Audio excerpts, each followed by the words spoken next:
Sweet home, Santa Barbara, where the skies are so blue. Sweet home, Santa Barbara, what's worked for me can work for you.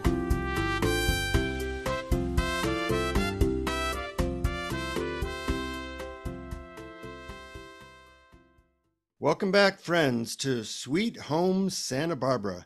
I'm your co-host, Jonathan Robinson. I'm with my friend and real estate broker.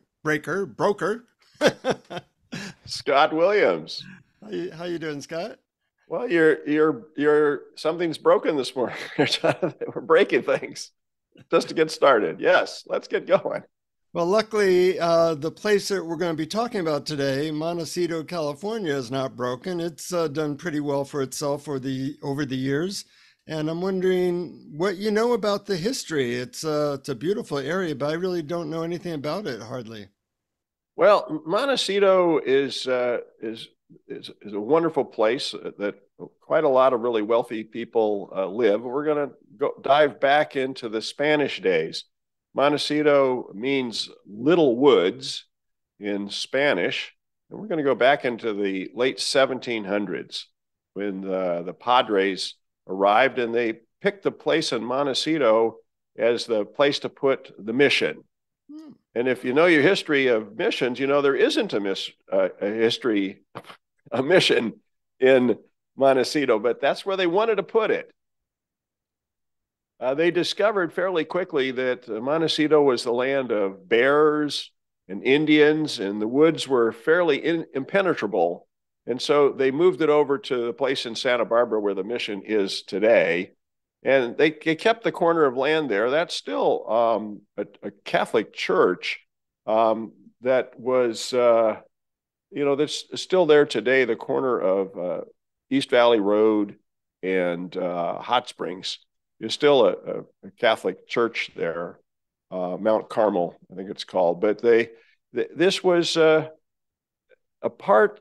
How it got established was that when they moved it over to Santa Barbara, they set up the Presidio. It was just going to be easier to protect, and the Indians and the bears, they just didn't like that, and so all these soldiers were working at the Presidio, and they weren't paying them.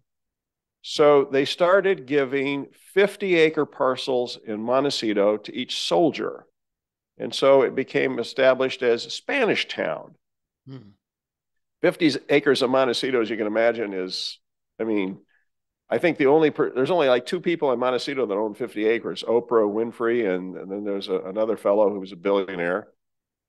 And but these guys got 50-acre parcels. And that's how it got started. Mm-hmm.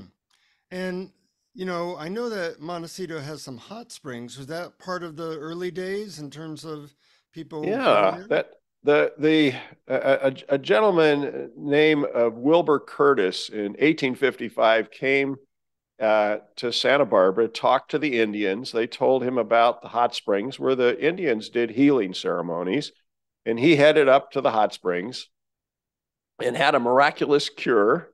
That warm water was good for what ailed him.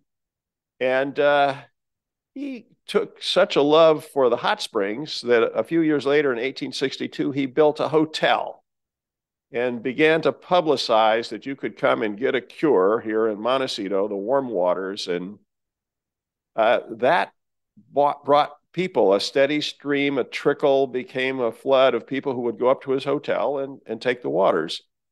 Now, they're way up in the woods up there, and the lightning strikes and things happen to the woods, they burn. And so in the 100 years from the 1860s to the 1960s, 4 different hotels were built up there in the mountains of Montecito that all burned down. About every 25 years, a fire would go through. The last one was the Coyote Fire of 1964. But we all owe a debt to Wilbur for pointing out the hot springs. They're still there. You can hike up to them today, and you can sit in the hot water. You and I, we could go spend our afternoon up there at the hot springs. Wow. So in the 1800s, there's starting to be tourists there. There's starting to be like, I don't know, an old country club or something in that era. Well, the country clubs were getting there. what happened at the location of what currently is the Burnham Wood Country Club in the 1840s, I think it was, a gentleman came and bought the land around. They were paying 75 cents an acre. Can I do that today? That would be a good bargain. Right. I'll pull 75 cents out of my pocket. I'll get an acre and you get 75. We'll take acre lots right next to each other. And those right now today would be worth about $6.5 or $7 million each. Uh-huh. Well, there would be a house included in your $7 million. $2 million for your land, but that 75 cents was a heck of an investment. That was sort of the agricultural time. You know, there was a little trickle of tourism, but the train hadn't come till the 1880s, and big hotels weren't built till, you know, right after 1900. But back in those days, they were building adobe houses, and people were starting to come. And old Spanish Town began to become the American town.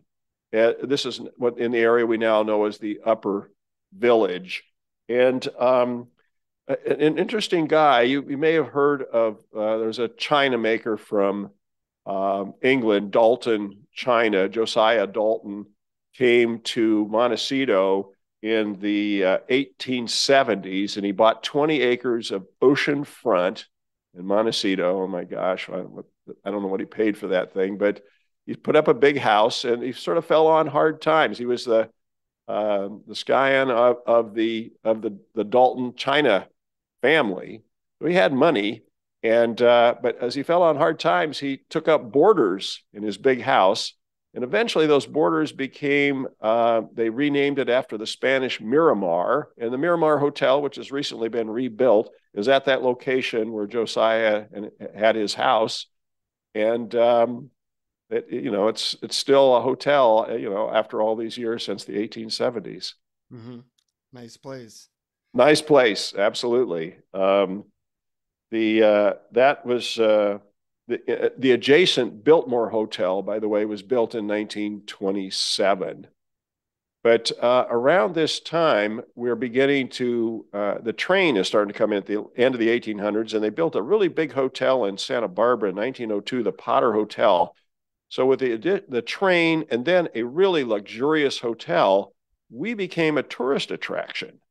And with the tourists, a much bigger one, because the train could bring in a lot more people than the horse and buggy. And so we ended up with a situation where the really super wealthy began to spend a week or two or sometimes a month in Santa Barbara. Those vacations back in those days were like you go spend a month someplace. They took their time. They liked their vacations. And, we were becoming a health resort with a nice, hot springs. And they attracted families whose names you'll probably recognize, like Rockefeller, Carnegie, Fleischmann from the East, DuPont, Swift, that was meat packing, McCormick, Cyrus McCormick, he was the inventor of, I think, the combine, Bliss. The ultra rich began to carve out chunks of Montecito in 30 to 200 acre parcels. And with the ultra rich, you need people to service the ultra rich. So what was the effect of that? Well, so then we started to have the American town alongside the Spanish town. And there was days when these wealthy industrialists were building houses when as many as 3,000 cars would show up in Montecito from the workmen building these fabulous estates in the 1920s. Well, we got to the end of the 1920s, and the crash came, and suddenly houses where you needed to have a staff of 4, 5, 6, 8, 10 people, you needed that many to run the house. That became impossible to carry on, and Montecito was set for a change at that point in time. Mm-hmm. And what kind of change happened? Well, the wealthy couldn't completely run everything the way they used to, and some of those big estates began to get broken up. There was a survey of the big estates. I think this was in the 1920s. 1930. This was Harold Chase, a realtor, did a survey, and he found out that there were more than 200 major estates. And some of these became, institutions along the way. The houses were so big that they housed things like Brooks Photography. It was a school, and the Center for the Study of Democratic Institutions. And, some of these became like think tanks, but most of them have gone back to being estates these days. There's, there's some, the breaking up of these big estates from a couple of 100 acres, suddenly they would get broken down to 1 and 2 and 5 acre parcels, which is closer to the way things look today in Montecito. Mm-hmm. Now, I know Montecito has gone through some challenging experiences with floods, but recently, but that also dates back a while, right? That's true. When the Spanish town, because there was quite a few of these the workers that worked on the places, they built things like dance halls, a cantina, a tavern, a brothel, a food store, things that you needed for life. And there was a big flood, just like we had in 2018 right here in Santa Barbara. Back in 1914, a similar thing happened. There'd been a rainstorm for several days. It completely saturated the soils.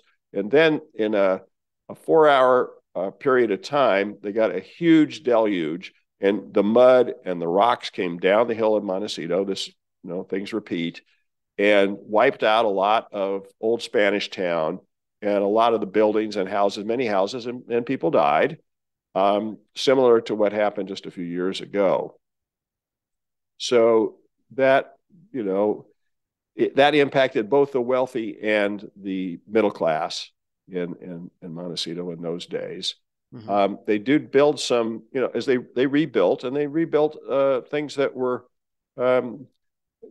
social clubs. And let's talk about the golf, which has always been a part of Montecito for quite a while, because the Spanish workers preferred things like sandlot baseball, but the wealthy people like to play tennis and golf and polo. And we had sort of the war of the country clubs take place in Montecito. I think it's kind of funny that the first one was the Santa Barbara Country Club, which was located where the Music Academy of the West is right now. The center of the Music Academy, there was a big estate there. That was actually where that was the clubhouse for the golf course. And they picked up and went up on the hill to where the Montecito Club is today. And that's Montecito Club was the original, the Santa Barbara Club became the Montecito Club. And then there was kind of a break of the membership, and a group went out and built the Valley Club. I think that was in the 1920s, 1928. Max Fleischmann, the yeast king, took a bunch of people, a bunch of wealth, and they built the Valley Club. The most recent one, the third of the 3 golf courses in Montecito, is the Burnham Wood Country Club, and that was built in 1968. And they put a gate around that gate, to get into the place, and a fence around the whole thing. And if you live in Burnham Wood, you actually have to belong to the country club. The other places don't have their own boundaries and their own sort of thing like Burnham Wood does. Mm-hmm. So what's the latest in Montecito? With the floods and the real estate prices going up, what might you say about what's happening there today? Well, it's Montecito attracts celebrities. It attracts business, tycoon wealth, A-listers from Montecito, business personalities, captains of industry, finance, business people still today. They are mostly looking for a place where they're not going to be bugged, where they can sort of get away from that kind of life, where the spotlight is always on them. So they come here in order to have the spotlight be off of them. And the town is very, very sensitive to that. Both Santa Barbarans and Montecitans realize there's a lot of people who live here who don't really want to be bothered. And that's kind of been the rural way of life in Montecito. We don't have curbs and gutters, a lot of city-fied ways of having homes and roads. And, there's still a lot of privacy in Montecito. And so that's, they don't want to be called royalty or aristocratic. I think they would all flinch at those kind of identifications. But that's what the town really attracts. Mm-hmm. And if you go back to the 1920s, there would have been about 3,000 people in the whole Montecito area. And today it's more like 13,000. So that's the population of the town. And they're independent from Santa Barbara. They're not a city. They will never become a city, I don't think. They have their own water, their utilities. They do public services, but they won't ever join in with Santa Barbara. Mm-hmm. I know you've been doing a lot of selling a lot of houses in Montecito. If people want to get in touch with you, what's the best way? Email would be a good way, scott@scottwilliams.com. Well, thank you, Scott. Fascinating to hear about all these towns and how they've developed over the years and even where they're going. And thank you to our viewers for tuning in to Sweet Home Santa Barbara. We'll catch you next time. Thank you for listening. Please subscribe to our podcast on your favorite app. If you know someone preparing to sell their home, please tell them about the podcast. Visit scottwilliams.com to contact me and download the 2 free e-booklets, Is My House Saleable Now? And How Not to Buy a Money Pit. Thank you for listening.